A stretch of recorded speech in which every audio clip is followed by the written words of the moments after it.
Hello, everyone, and happy election to you. I'm Tom Weber, and this is an event from the Citizens League to answer all of your voting 101 questions. You might be voting in a different way this year because of concerns over COVID-19, but that does not mean that the way you vote is different. It's actually something the state of Minnesota has been doing, for example, voting by mail, which we'll talk about for generations. But all new things come with some questions. So we're joined this hour by the state's top election official to go through and get some answers. Steve Simon is in his second term as Secretary of State, and we thank you very much for joining us, Secretary. It's my honor. Thanks for having me.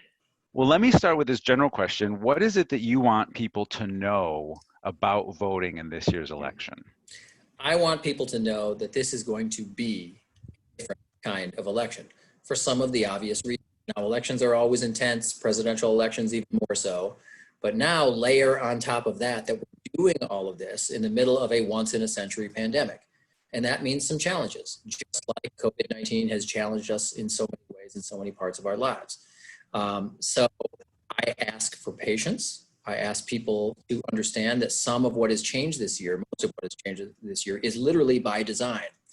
So it may look and feel a little bit different, but that's the plan. That's not the result of a lack of organization. To the contrary, that is the result of very thoughtful planning, either at the legislative level or by judicial decree or by elections administrators around the state. So there was a moment earlier this year, and we also had a primary in August. So when COVID hit, we all went inside, and there were pretty immediate messages that we should vote by mail because it would be easier and safer. And as it happens, we are actually seeing an uptick right now in Minnesota in cases. But I also wonder if people are rethinking that, whether, now that they know there are some options for voting in person, both before Election Day and on Election Day, is mail still the best option in your mind? I would say this, it's up to every individual voter, of course, and all three major ways of voting, in person on Election Day, in person for Election Day by absentee, or voting from home by absentee. All three are equally as legit as the other, equally worthy, but I am still urging people to take a good hard look at voting from home this year. I say that because it's about more than comfort and convenience. Those are the traditional reasons to do it. But there are two other reasons to do it this year. One is personal risk minimization, right? Just not going to a place where on average 1,000 people and their droplets are circulating in closed quarters in a 13-hour period. Now that's every voter's own determination to make based on their own tolerance for risk. But the other thing that I'm hearing loudly and clearly from a lot of people around the state is the public service component of this, meaning every person who votes from home this year is making the polling place just a little bit safer for those who choose that equally worthy option. So I mentioned 1,000-to-1 ratio. That's what it is, about on average 1,000 people per polling place. Thanks to the large numbers of Minnesotans that have already chosen the option to vote from home, over 1 million now, that number is not going to be 1,000-to-1. It's going to be probably 700-to-1 or maybe even 600-to-1. That's a good thing. So everyone who votes in the polling place this year can secretly or quietly thank someone who isn't, but yet is still voting, for making the polling place an easier and safer experience. So if a person is voting by mail, especially if they've never done it before, what are the things you want them to remember? Well, first I want them to know, if they're contemplating that, how easy it is to do. You just go to a website, which is mnvotes.org, mnvotes.org. It takes probably a maximum of 5 minutes, assuming someone already has the ballot. A few things I'd want them to know. Number one is a major, major change in the rules this year and this year only. This is by judicial order, having to do with some litigation that has been settled and completed. All parties now agree to. It has not been appealed. Here's the rule. It's a 2020 one-time only rule. It's that you can send the ballot back postmarked as late as Election Day this year. That's not the typical rule. Typically, you have to get it to the elections office by Election Day. This year and this year only, you can postmark it as late as Tuesday, November 3rd, as long as it arrives a week later, 7 days later on Tuesday, November 10th. If it arrives on the 11th, it's no good. It won't be counted. But every Minnesotan has an automatic 1 week cushion, an automatic 7-day period to get that thing getting from point A to point B. That's important, and that will impact every voter's own decision about timing and scheduling. The second thing I want someone who's voting by mail to know, and this has not changed, this has been steady for a number of years, is that just because you got the ballot by mail doesn't mean that's the way that you have to get it back. You have always been free, and are this year free, to hand deliver it to your local elections office, and the particular address will be in the materials that you receive. Or better yet, you can have someone in most circumstances that you know and trust hand deliver it for you. And then the final thing I would want someone to know is about a feature that we have on our website where you can track your ballot. You go to mnvotes.org again, or do /track if you want to go right to that particular page, and you can track it just like an Amazon package. You can know with certainty not only that it's arrived, but the particular date that it arrived.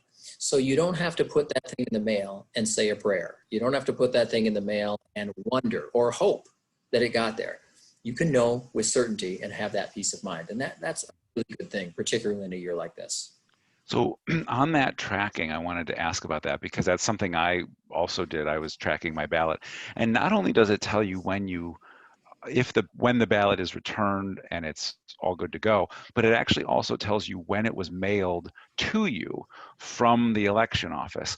And actually what happened when voting started here a couple weeks ago, early voting, a lot of my friends looked it up and said, oh, it was mailed on whatever date, and they were saying, it's been a week. I'm a little worried. So if you look up your tracker and it says when it was mailed, how much longer after that date should you start worrying? Yeah, that is so dependent on where you live, I would suppose, and the Postal Service and all the rest. But I would say a rough idea is give it a week, give it maybe just a little bit more than a week. And then I would start asking questions or making phone calls or reaching out. And keep in mind, you can always reorder that ballot. The first ballot that you got, if it's still en route, that would be invalidated. It's easy to do. There's a barcode associated with every ballot. So it's like canceling a check in that respect.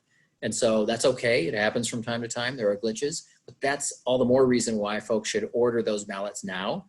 Don't wait until late October. Please don't do that. Slam people when they're the most slammed. And it's in your own personal interest to order it now. I would point this out too. I would urge everyone to order that ballot, even if they're not totally sure that that's the way they want to vote. I say that because you can reverse yourself. You can change your mind. You can order the ballot and then say, yeah, no, I was being too cautious. I really do want to go in either in-person absentee or in-person on election day. You can do that, and that's just vote twice, please. That's a felony, and you will be caught. Mm-hmm. As long as you choose one or the other, that's okay too. So how will I be caught? If I got my ballot in the mail Yeah. and I filled it out and returned it, but then I decided, okay, I'm going to be a sneaky sneak and I'm going to go on election day and cast my ballot. How will I be caught? Or how will you know that I'm trying to vote twice? Well, let me game out a particular scenario. So let's say you send it in the mail, but it has not yet arrived. So between the time that you sent it and the time that you arrived, you're a sneaky sneak and you go on game day, or I guess before game day, vote in person, right? Well, that first vote will count. The second vote, when it arrives, will not count. You will be recorded as having voted and that will be zeroed out. It will be deleted, it will be destroyed, and it will not count. So the fact that I mailed it first, but it didn't get there yet, and I snuck off and voted in person, the in-person vote counts, and Right. when the mail ballot shows up, that'll just be discarded. Correct. So this is happening as there have been questions more, they were a little bit more in the news in previous weeks about the Postal Service, about why would we, if there are threats of funding cuts and service cuts, why should we trust the mail? What has been your experience? What have you heard from voters so far in Minnesota about the Postal Service and actually trusting the mail? Well, I make the distinction that most others make in Minnesota between the higher ups in Washington, D.C. making some of those top-down decisions, which have had the effect, for sure, of slowing down some mail. Distinction between those folks and the people in Minnesota. I really want to give props here to the Minnesota postal people. Our office has a close working relationship with them, not only in the elections area, but in other areas of our office as well. They are pros, they are devoted, they have been inventive, creative, supportive, really great. I really mean that. And I have confidence in them that they will do whatever they can to speed up the mail and election mail. I really do. And so that's one of the things that I feel and that I've heard from others as well. All around Minnesota, I do a lot of calls these days into counties and cities, talking with elections administrators, and they report the same thing. But the other reason why I'm still confident, why I am still recommending that people take a good hard look at voting from home by mail, is some of the things that I've mentioned, the workarounds that we have. For example, ordering that ballot early, not late. Another one is, as soon as you are comfortable with your choices on the ballot, and only you can make that decision, send that ballot in. If you're the type of person who knows a week out or 3 weeks out or 5 weeks out how you're going to vote, get that ballot in and don't wait until the very end. Another reminder about that big rules change this year, that this year and this year only, you can postmark the ballot as late as election day as long as it lands or gets there a week later. That too is a workaround or something that mitigates some of the delays that you're experiencing. Then there's the bit about how you don't need to return it by mail. If you receive it by mail, you can actually hand deliver it or have someone that you know and trust hand deliver it for you. And finally, there's the ballot tracker function at mnvotes.org. You can go and track the status of your ballot. You can know when it's sent, and you can know with certainty when it arrives. All of those things and more combine to give me a sense of reasonable confidence in people's votes being cast and counted in a timely way. And just because I've done it, the process is when you fill out your ballot, there's actually 3 envelopes. You put it in a secret envelope first, it's tan colored, and then you put it in a second envelope, and on that envelope you sign your name, and you give some identifying information like your driver's license, and then you put it in the biggest envelope to actually send in the mail. But what if I mess up? What if I do something wrong, Secretary? Like, I fill out my name wrong, or I do it in the wrong box. Will that ballot count? So here's what happens. We are very lucky that in Minnesota, we have a law that is very explicit on this point. Ballot comes in showing a defect of the kind that somebody just did it wrong, whatever the it is. The local elections administrator must, as soon as possible, contact the voter and give them an opportunity to correct or fix whatever the mistake is, or just do a total do-over. That is why, I'm proud to say, Minnesota's rejection rate is very, very low. And I'm quite confident that this year it's going to be even lower. The reason I say that is a couple of the typically most common reasons for rejection are not really reasons this year. And let me explain that. One of the other judicial orders that came down this summer as a result of some now settled litigation was that this year and this year only, there will be no witness requirement. No witness requirement unless, there is one exception to that, unless you're registering to vote at the same time that you're sending in your absentee ballot. But if you're not, if you're already registered to vote, you don't need a witness this year and this year only. Well, the number one reason, typically and historically, for rejecting absentee ballots is someone forgets to get a witness. That's off the table this year. The number 2 reason for rejecting absentee ballots in Minnesota has been timeliness. It's a late ballot. But this year, with that 7-day built-in cushion, while that's not a cinch, that's not a guarantee of anything, it certainly will, I predict, diminish the number of ballots on that basis. So then you've got the other kind of mistakes that you've mentioned. Someone who doesn't use all the envelopes, someone who doesn't sign the ballot themselves. Those kinds of things may still be, well, they are grounds for rejection. But if people vote and vote early and get it in early, that will leave even more time to resolve those mistakes and get it right. And I should point out, just a note of caution to anyone who looks at national or certainly state statistics. When you see numbers about rejected ballots, that is not the same as number of people whose votes didn't count. That's the number of ballots that came in with flaw or defect. In a majority, and often a large majority of the cases in Minnesota, historically, people have been notified, they've gotten the do-over, they've gotten to cure or correct, and they've gotten to vote. So just know, you see those numbers typically, and certainly in Minnesota, it's not a proxy for number of people whose votes didn't count. That's a good point, because I actually had a family member for whom that happened in August, where his ballot was rejected. Something went wrong, but he just went to the polling place on election day and voted. So your statistics might say and will say that he was rejected, but he still voted that day and his vote still counted. Exactly right. We're talking with Secretary of State Steve Simon about all your voting questions here in Minnesota. the election has started. Early voting is underway. Absentee voting is underway. There's no such thing as election day anymore, is what one of the things we're hearing. And Secretary, you were elected a term and a half ago. You are a DFLer, but you have often talked about trying to be as nonpartisan as you can in this role. That said, there have been a lot of statements that have come from the Trump administration about voting, especially voting by mail. And frankly, you've been out there a bit more these past few weeks to try to set the record straight. And one of them has to do with concerns people have that President Trump or his administration might just seize the mail or do something on the post office side of things to just slow it down to such a pace that none of those ballots get in, even with the extended deadline we have in Minnesota. Do you share that concern? I am confident in the workarounds or the sort of mitigating strategies that we have in Minnesota. I think voters are smart. They will find a way. Minnesotans find a way.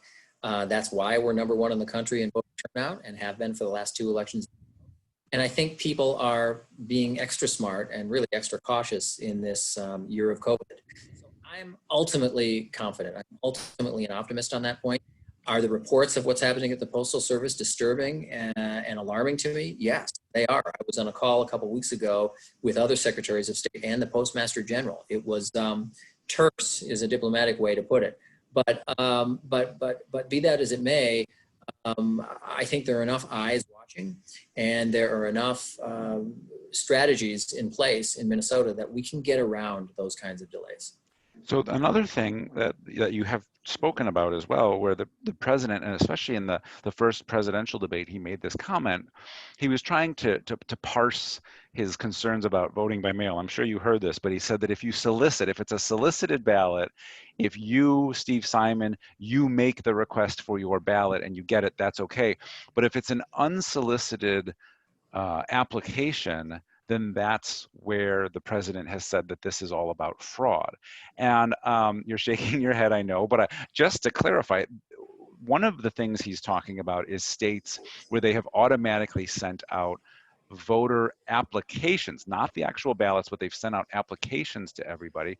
Another thing that's happened is there are third parties, there are organizations out there who voter rolls are public, so they have access to the voter rolls, and I personally have gotten them myself. I get in the mail an application to register to absentee vote.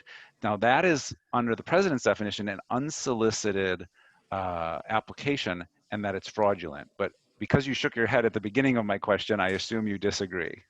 Well, I'm not sure where he's drawing the line anymore. Look, it used to be, and I think it still is the case, what he primarily objects to, loudly and often, is universal vote by mail jurisdictions. There are 6 or 7 states this election that are going to be doing that: California, Utah, Oregon, Washington, and others. And those are states where if you're a registered voter, you automatically get a ballot in the mail. You don't have to ask for it, you just get it in the mail. That's what he objects to. Unfortunately, he often uses language like vote by mail or mail ballots, which encompass far more than the thing that he originally objected to. It seems to encompass at times any mode or method of voting that uses the US mail, which we have since before World War II. Absentee voting, where a ballot is sent to you at home, is generations old. This is not new or radical or COVID driven. This is just what we do and have been doing for a long time in Minnesota and in most other states.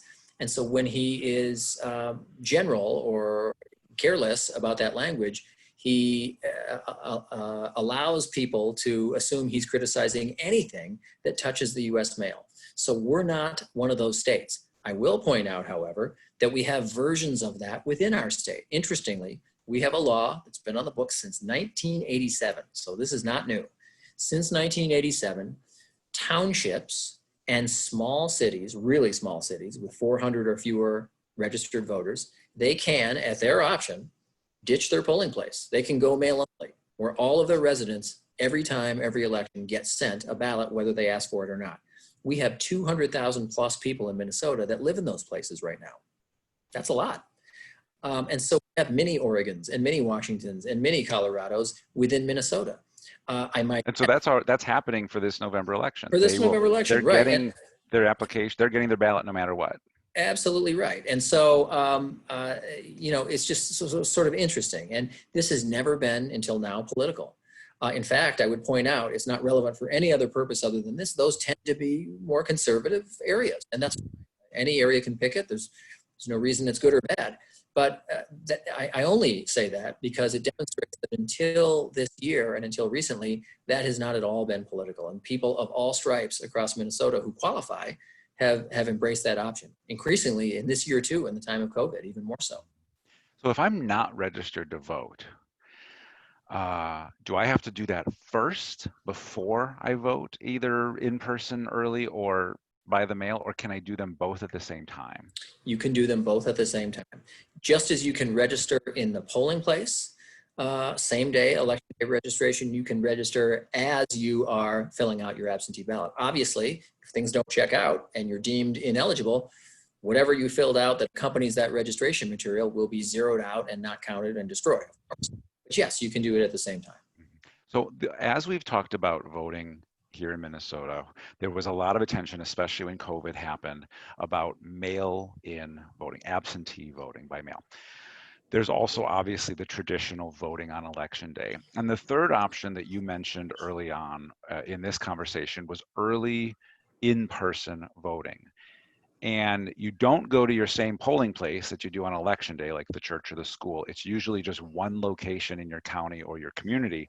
But it's interesting because I feel like that third option, this early in-person voting, is the least known about. People, it seems like people are still surprised to hear that on days leading up to the election, I can actually go to a physical place and vote in person. Is that your experience too, that this is the least known option? You know, there are some diehards who do it often and routinely, but yeah, especially this year, the other two have been emphasized more than this. And so hopefully I can break through that by saying, yes, that's, it's a stool. And so this is one of the equal legs, which is going in and voting in-person absentee. Minnesota is tied with South Dakota, if you must know, for the earliest state in the country to open absentee voting. We started on Friday, September 18th. We kicked off presidential voting in the United States of America.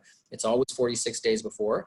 And during business hours at your local election office, which can be a city, can be a county, depending on where you live, you can go in and vote in person absentee. It feels a lot like game day, feels a lot like election day, only without some of the crowds.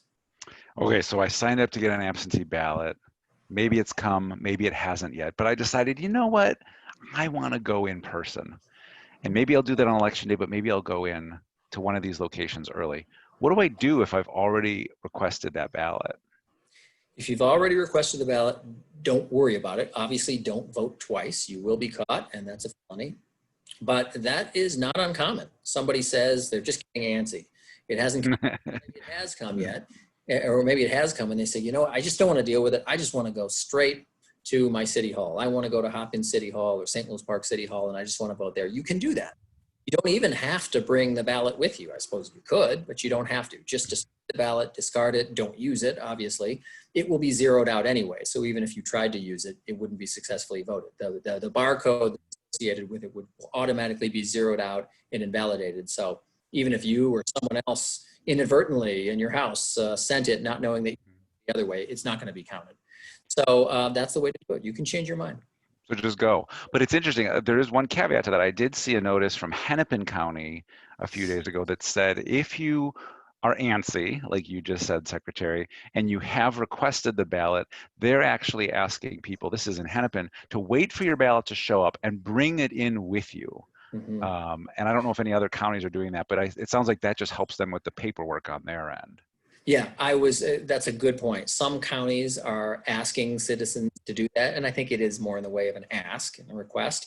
I talked to one just earlier today, because I regularly check in. I was talking with a rural county, a smaller county, and same thing. They're asking people, hey, hold on, I know you're antsy, just wait a couple more days, and once you receive the one in the mail that you no longer intend to use, just hold on, it's on its way, wait, and then bring it in with you, and that's just a lot cleaner and easier. So that might be the case depending on where you live.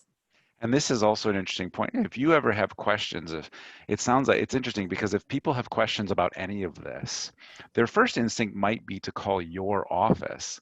Mm-hmm. But And is that okay, or should they call the county election office where they live? Either or both is fine. We get a ton of phone calls anytime there's any related news or development or question. We have a staff of people really now, an extra staff that we've hired to help staff the phones, and we get a lot of phone calls and emails, but mostly phone calls. And so we'll take those calls, or the county will. The county, though, will have more information on how it's done in that particular county. But if it's general questions about deadlines and rules and restrictions and whatever, we'll take all comers. So you fill out, you get your absentee ballot, you fill it out, it's ready to go, it's in the envelope, it's all sealed, you did all that correctly, but you decide at the last minute, I'm going to drop it off in person. I'm going to take this filled out ballot, it's already filled out, and I'm going to go drop it off. When I show up at the drop-off place, am I going through line and interacting with humans, or is it literally a drop box where you just throw it in and leave? It depends where you live. Okay. Minnesota law is pretty silent about drop boxes. Pretty much all that's there are a couple provisions. One is just a provision that admits of their existence. And then the other is a provision that says, and this is important, it says that if you're dropping off a ballot for someone else, there you need to interact with another human being because there's a logging requirement. It must be logged. They log the deliverer and whose ballot you're delivering, just for the record.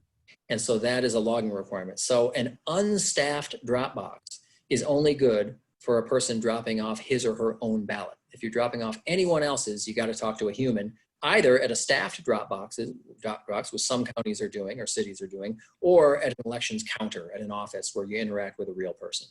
But you can't just do that anywhere. If I live in Minneapolis, I can't drop my ballot off in St. Paul, can I? Correct. You shouldn't. I will say, without being licensed to doing this, that common sense is prevailing here. We are hearing reports about people who accidentally drop off in the wrong jurisdiction. I heard, for example, and I'll name them because they do such a great job, in the city of Plymouth that I've been in contact with, they talked about how some people accidentally from Maple Grove, neighboring Maple Grove, dropped off ballots there. They do the right thing and they deliver those ballots to Maple Grove. So as a matter of common sense, I'm hearing some sporadic reports of that. Please don't do it if you can avoid it. Elections administrators are going to do everything they can to get the ballot to the right place. All right, I voted early, sent in my ballot, or I went in early in person and I decided I want to vote for someone else. If that's how it was on election day, I'd be out of luck. But Right. Can I change my vote if I have voted early? Yes, you can change your vote up to day minus 14. Up to day minus 14. That's the rule this year in Minnesota. I'm getting technical here. Stay with me. Mm-hmm. Normally the rule is day minus 7. That's been on the books for a long, long time in Minnesota. But this year, it's day minus 14 for this reason. The day that you can claw back or take back that ballot is also the same day when they can start opening up and they can start processing the ballots. The two are tied to one another by definition, right? Because if they started opening up the pile and ripping into that mountain of mail, then it's too late for you to claw back your ballot. Because counties and cities were asking for more time this year to open up and process those ballots, we urge the legislature to do that. And to their credit, bipartisan basis, they did it. So we now have a 14-day head start on processing absentee ballots, on tackling that mountain of mail that's coming in.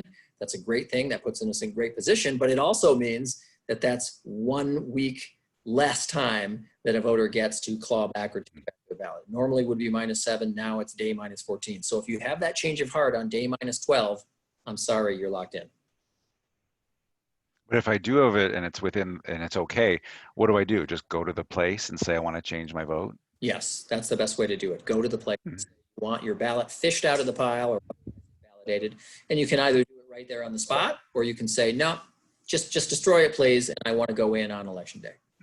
So you mentioned this website, MN Votes, MN like Minnesota, mnvotes.org. And then if you do mnvotes.org/track, you can track your ballot. So I did that, and it says my ballot has been accepted. I voted early by mail. It's already in. I'm good to go. And there's actually a message on there that says your ballot was received on such and such a date, and your vote will be counted. So you do a little dance. But how can I trust that? Like, how is everything set up for me to say, like, that's legit? Yeah, Here's why that particular language. It gets a little metaphysical here, but day minus 14, when they can start processing the ballot. So what the heck does that mean? Here's what it means. It means they can feed the ballot into the machine, just like you might have done yourself in an actual polling place. They can feed it in. It's the same machine too. Feed it into that machine. But there's no tally at that point. The ballot is, the voters' choices are recorded, but there's no running total. Just as when you go to the polling place, you don't stick a ballot in and it doesn't say, ding, one more vote for Joe Biden, or ding, vote for Donald Trump. It doesn't do that. It's not counted in the sense that it's commingled with everything else until election day. So they're being very precise when they say that. It will be counted. It has been received, maybe not yet processed, or maybe processed but not yet added to the full tally. I know it's very technical. Yeah. Don't let that convince you there's something weird going on. There isn't. I think they're just being extra precise. And I'm going to come back to counting in a moment, but I just want to make sure that I go through. Actually, we also had one question from someone ahead of this event online who just came up with an interesting scenario where he has to move and he can't get his new driver's license till the end of October. And so he's already requested the absentee ballot. I don't know if he's switching counties, but at his current address, he's already getting that absentee ballot. What should he do? So in that scenario, the person ordered the ballot to where they once lived, but by November 3rd, they'll be in a different place. Correct. Here's what he should do. He should vote in the new place, because legally, all roads point to November 3rd. When people ask, well, what if I'm 17, will be 18 by November 3rd? What if I'm, a resident, not a resident now, but will be by November 3rd? It's all about what you are as of November 3rd. It's the same way, if I can introduce a morbid analogy here, it's the same reason that if someone votes absentee and they pass away, their vote will not be counted on November 3rd, because the test is, were you a voter on November 3rd? And obviously they wouldn't have been in that hypothetical. So the point is, if the person's going to live somewhere else on November 3rd, they should vote there. Fortunately, in Minnesota, we have an easy answer for that. It's called vouching. And in Minnesota, even if you don't have a driver's license that's current, even if you don't yet have a utility bill, maybe you moved in on Halloween, there is no bill yet for by November 3rd, you can do what many people do, and that is have someone vouch for you. That person swears under penalty of perjury that you live where you live. And my own father used that. In 1998, my parents downsized from the home we grew up in, and they moved to a condo. And they moved in late October. And my dad could not have voted in the 1998 gubernatorial election had a neighbor, someone he knew, not vouched for him. He didn't have a driver's license reflecting that new address. He didn't have a utility bill or any of the other indicia of residency. But thank goodness we have vouching in Minnesota. All right, so then we go to the last and most known way of voting is on election day. What do people need to know about voting on election day? Is anything vastly different from that experience in the past? I wouldn't say vastly, but I would say it's going to look and feel a little bit different, and for the right reasons.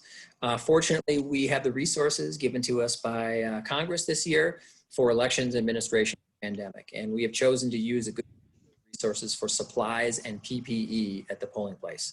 So the primary really good dress rehearsal, and it worked out really, really well. Voters and election workers alike told us they felt safe, they felt secure, they felt it was clean, and all the rest. So what we will do this November is what we did in August. We have procured and we are distributing to all 3,000 Minnesota polling places high grade, almost surgical grade masks for all the election workers. We will have disposable masks for voters who show up without one. We will have hand sanitizer and pumps and wipes and protocols that we put together with the Department of Health in Minnesota that will govern everything from the use of pens to social distancing to the automatic wipe down of polling surfaces after use by voters. So we had a good dry run in the primary, and we're confident that we'll be able to repeat that for the general election. But apart from that, there's nothing else that will be different. It will just look and feel a little bit different. Here's something else from the first presidential debate, the issue of poll watchers or poll observers. This is something you have commented on now publicly. Can anyone just show up and watch a polling place in action on election day? No, thankfully no. Minnesota law is crystal clear on this point. In Minnesota, we call poll watchers challengers. That's the term of art in the law. So the law is very clear on challengers. Every major political party, and we have 4 in Minnesota, remember, we have the DFL party, the Republican Party, and 2 marijuana legalization parties. All 4 major parties may, at their option, designate one person and one person only, one person to go to any polling place. And they must do so by written certification. So no one can show up and say, hey, I'm the DFL person, I'm the Republican person. It's got to be in writing by a designated party unit, county, state, Senate district, etc. And their range of action is limited. They can't talk to a voter. They can't get within 6 feet of a voter. And any challenge that they make has to be based on personal knowledge. That's the exact phrase of the law, personal knowledge. It can't be a whim or a hunch or a question. You can't challenge someone because she doesn't really look American to me, or he doesn't look 18 to me. That's not good enough. You can say, hey, wait a minute, I know her, she's from Sweden. Or you can say, wait a minute, I know him. My kid just attended his 17th birthday party last week. He's not 18. That's okay. But whims, guesses, or bad vibes are simply not enough under the law. All challenges must be made in writing as well and must be based on personal knowledge. So thank goodness we have those strict laws in Minnesota. It means that whatever campaign, whether it's the Trump campaign or the Biden campaign counter-mobilizing against the Trump campaign, I don't want people sending throngs of folks to the polling place because it's just going to create confusion. They will not be allowed in, and that law will be strictly enforced, I can assure you. So I'm just here to watch y'all. I can't walk in and say that. Nope. And frankly, I think where this is coming from is concerns that people may try to take matters into their own hands, or they may not. I don't know. I think there's some concern that people will be a little more hostile, especially if they're told they can't stay. Is that something you've done a lot of thinking about and talking through? You know, what you mentioned is a possibility, but let me give you an analogy, and maybe it's a strained analogy. And this is cause for some optimism. I thought when we had our primary election last month, I personally thought and predicted we would have more fights about masks. Okay, we have a statewide mask mandate. The Walz-Flanagan administration has issued an executive order to that effect, and that includes all indoor public spaces and polling indoor public spaces. So we issued guidance to counties and cities about how to handle that, and I personally expected that we'd see some flare-ups, and we'd hear about issues and fights and cops calls and all the rest. And I got to tell you, I was really pleasantly surprised. Almost nothing, almost total crickets. And that's an analogy and maybe strained, but I think the same can be and probably will be true with respect to any poll that think they're doing the bidding of a particular candidate, Democrat or Republican. They'll be turned away, but I hope it'll be explained to them, and I know it will be because it's part of the routine training for all election judges, that you just can't do that. You can have one and one only designated by writing, but you just can't saying you're going to watch what's going on. You can't. In fact, you can't be within 100 feet of the entrance to a polling place. And I think, consistent with what happened with masks, people are going to understand. It may be an uneasy truce, but it will be a truce. That's my hope, at least. So going back to what you were talking about earlier with absentee ballots and the fact that you can process them early, they actually get opened 14 days ahead of the election. They're put into a machine, but we don't know, what the tally is. The ability to do that means that when we go to your website on election night to look up results, those results are going to include everybody that voted on election day, everybody that voted early in person, and everybody that voted by mail. All of those numbers will be in that number. Is that correct? Correct. So it's not just the people who voted that day. It's the people who voted that day and in the preceding days. So election night is going to be impactful and meaningful. It'll be a big number, but by definition, it will not be 100% because we know that ballots can come in as late as Tuesday, November 10th, 1 week. The one reason this is important is because there are some states where those laws are different. And the people are talking about, for example, Pennsylvania, Right. where they have a lot more limits. And so the word out of Pennsylvania is be patient because we're not going to be able to do all this counting the night of. And so those results really will be trickling out over the course of the week. But with Minnesota, since all those numbers are coming out that night, it'll more resemble, as I understand, places like Ohio and Florida, where because you can process it earlier, you actually are going to have a good feel for it. And even though you will still be accepting ballots for a week after the election because of the mail, I mean, on the political side of things, I know you're a bean counter in that regard, Secretary. We should have a decent idea of who's going to win all of these races on election night, even though we won't have every single ballot. Is that right? Absolutely right. And that has been the gospel I've been preaching for the last several weeks. Just because we won't know 100% of the vote for a week doesn't mean we're all going to be standing around for a week wondering who won stuff. That's not going to be the case. The primary was a good laboratory for that. And I strongly, in fact, I predict that in the vast majority of contests, we will know the winner, either on election night or shortly thereafter. That's in part because we will be able to tell folks on election night how many outstanding ballots there are in a jurisdiction. We have asked IT folks around the state, a lot of partners, we want to get to the most granular level. We can't get to the precinct level, but we can get to the House district level. So if you're following a particular House district, wherever it is, and on election night, you know that candidate A is ahead of candidate B by 1,000 votes. And if on election night or shortly thereafter, you also know that, let's say, 700 outstanding absentee ballots have yet to be counted. We don't know when they're going to come in. They could come in Wednesday, Thursday, Friday, up to the next Tuesday, but there's 700 outstanding that haven't come in yet. Well, you can call that race, right? You know that candidate A has won, that even if all the remaining votes went to her opponent, you know that she has won. You don't know by how much. Was it a lot? Was it a little? You don't know that for a week, but you know that she's won. And I think most contests will be like that and not of the nail-biting variety where we're waiting until the 7th day. That's my prediction. The primary, that's the way it worked. There are fewer contests, obviously, in the primary. I think that's the way it's going to shake out. Were there any races, because you did have some extra days in the primary, were there any races that you can recall that changed dramatically with those extra days? No, there's not one I can recall, even on the Yeah. local level. There were a few. There was one county commissioner race I remember that I think did change dramatically. It was a nail biter right from Yeah. the word go, and it remained a nail biter, but I can't recall one.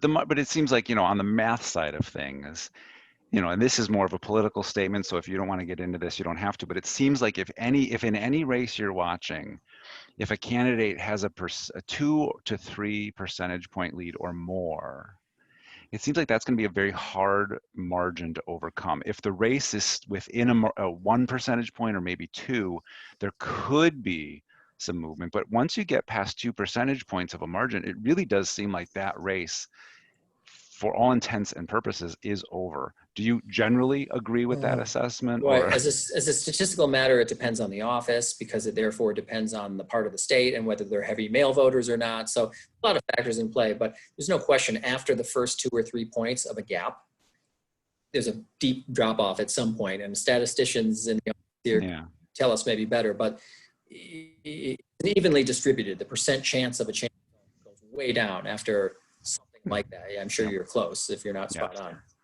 So before you go, I want to get into actually two other things that you do that are related to elections that people don't actually know necessarily as much. As Secretary of State, you oversee the part of the process that doesn't get as much attention in a presidential election year. It's when you're in charge of the electors. So Minnesota has these 10 electoral votes. Those are actual humans who actually meet in St. Paul after the election and cast those votes.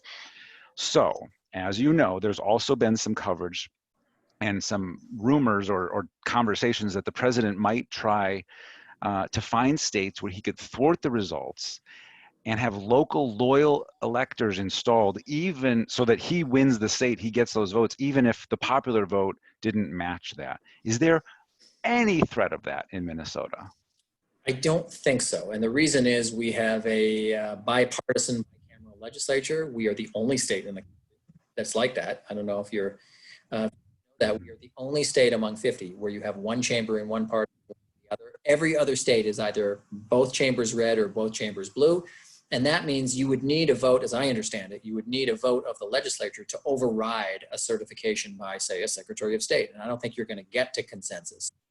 I don't see that dueling slate of electors scenario playing out in Minnesota. I will add, though, since you that one of the coolest things I have done as Secretary of State was convening the Electoral College in 2016. I'm looking forward to it this year, just as a matter of the majesty and the history, the idea that for better or for worse, this is how we technically elect the president. It's once the electors have spoken, and there's a great sense of responsibility or gravity when you're doing that. And so it's an honor to do it, and I'll have to do it again, or I shouldn't say have to, I will be doing it again this December. What, say that again, the December, which date? December 14th. December 14th. So the other thing is that we also have a law in Minnesota, I remember this 4 years ago, where the electors have to abide by who won the state. As I recall, 4 years ago, Hillary Clinton won the state, and one of the electors stood up and actually said a different name than Hillary Clinton, and you kicked that person out basically, Yeah. right? You replaced him, right? I did. I had to be faithful to Minnesota law and execute and administer the laws, whether I like them or not. And that's one example. So we have a so-called faithless election law that was litigated this year, not 2016, but this year. There was a U.S. Supreme Court decision out of Colorado deciding whether that's constitutional or not. The answer was it is. And so Minnesota's law stands. It means that if you are pledged to a certain candidate, you must vote that way. And if you do not do, you will be replaced by an alternate. I had to do that. A DFL elector from the congressional district purported to or attempted to vote for the ticket of Bernie Sanders and Tulsi Gabbard instead of Clinton and Kane. And so I then had to do my duty, and I had to remove him on the spot in front of hundreds of people, by the way, and replace him with the alternate, which I did. Final question for you. This is happening. There's a very peculiar thing happening in the 2nd congressional district, which is the south and southeast suburbs of the Twin Cities, where Angie Craig is the current member of Congress, and she has a Republican opponent, and she also had a third-party candidate, but who was one of these major parties, the marijuana party, and that candidate died. The marijuana candidate died. And so the law says that whatever happens on November 3rd in the Angie Craig race actually is invalid. Is that right? Doesn't matter what happens on November 3rd. Yeah, that's right. We have a law that treats this issue of vacancy and nomination by a major party for a partisan office as an invitation to, not an invitation, a command to have a special election in February, in this case, February 9th. I should point out that's being litigated. Our office was named as a defendant in the latest lawsuit. We're always named as defendants in elections. That's just the way it goes. We get sued by all sides of the political spectrum. I think this was our 20th. So, but no, the Craig campaign and others are seeking to overturn that Minnesota law as to federal elections. So I can't say a ton about it, but that's how it's up right now. I expect in a matter of days it'll be decided. Weeks, but days, for all the obvious reasons. It will be sped up, and the courts will address it quickly one way or another. So we'll know whether that Minnesota stands, and therefore there's a special election, or whether it doesn't, and the CD2 election goes forward as planned on November 3rd. So as I understand it, this actually dates back to when Paul Wellstone died, so close to the election. Yeah. People had already been voting and casting ballots for Paul Wellstone, but because you couldn't call a new election, even though the DFL said Walter Mondale is our new candidate, it ended up being that whoever voted for Paul Wellstone, those votes just did not count. They didn't count for Mondale. They were just lost votes because Paul Wellstone was dead. And then they changed the law to do what we're doing now. Who's the state representative who sponsored that law to change how it was? So the legislature had a hand in writing that. I can't remember whether I was the chief author or not. I might have been. Worked with the Republicans, and this was truly bipartisan. We really wrestled with this. The idea, look at the Wellstone situation. And I got to give the Republican Party credit here. They were really fair about it. It was years later, obviously. And they were like, okay, what is fair in that situation? Is it fair to ask a major party to hurry up and get a nominee, in that case with 11 days to go, and run a U.S. Senate contest? Or is it more fair to say, okay, for a major party, when you lose a candidate, we're going to reset, give everyone time to breathe, give that candidate time to introduce herself or himself to Minnesota or a district or whatever, and go to election. And it was a close, tough call, I have to tell you, at the time. It really was. There are unfairnesses either way. There are aspects that are not fair. But this is what the legislature ultimately decided in its judgment at that time was the most fair. But this litigation will test whether a federal law trumps that state law as to federal contests only. Well, this has been very informative, and we thank you on behalf of the Citizens League, Secretary Simon, for all these questions. Is there anything you want to end with? Any last notes for anyone listening here, all of the people who should vote? And by the way, if we were going to be doing this in person, I would have worn my vote face mask. But anyway, what are your final thoughts and hopes and dreams and messages for the people? Right. I have two. And one is a plea for help and assistance. Anyone who's tuning into this is a thought leader in their circle. It could be a family circle, a workplace circle, a social like. And I'm asking them to help me with something that I'm very concerned about.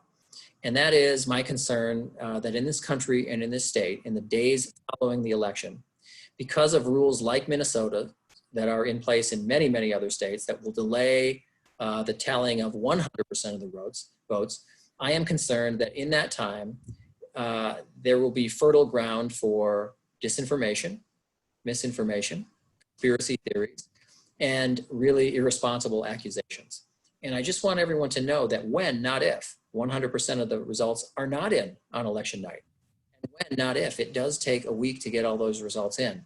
Just know that that is literally by design, literally by design of the legislature this year, which passed bills to enable that extended time period, and by design of the courts, which have fashioned judicial orders that have changed some of our longstanding rules for this year only. No one is stealing anything, rigging anything, trying to pull one over on anyone. It's a very transparent process. So please resist the temptation to read into that other than really thoughtful planning on behalf of the folks I just mentioned and others who are doing their best in a time of to get it right, no matter what the outcome. That said, let me just conclude with this. I am actually an optimist. Despite that gloomy talk, I really am an optimist. Optimist about Minnesota. I'm an optimist about this country. And I'm an optimist that we are going to get through this and we're going to have a good election and one that in the end settled and final and that we can all live with, whether or not we like the particular outcome. And that will be the true test of our democracy. So I really am glass half full on all this, but it's going to take effort. We can't just wish it to be so. We've got to make it so. I think we will. Secretary of State Steve Simon, thank you very much. mnvotes.org is the website, and we thank you for your time and your work.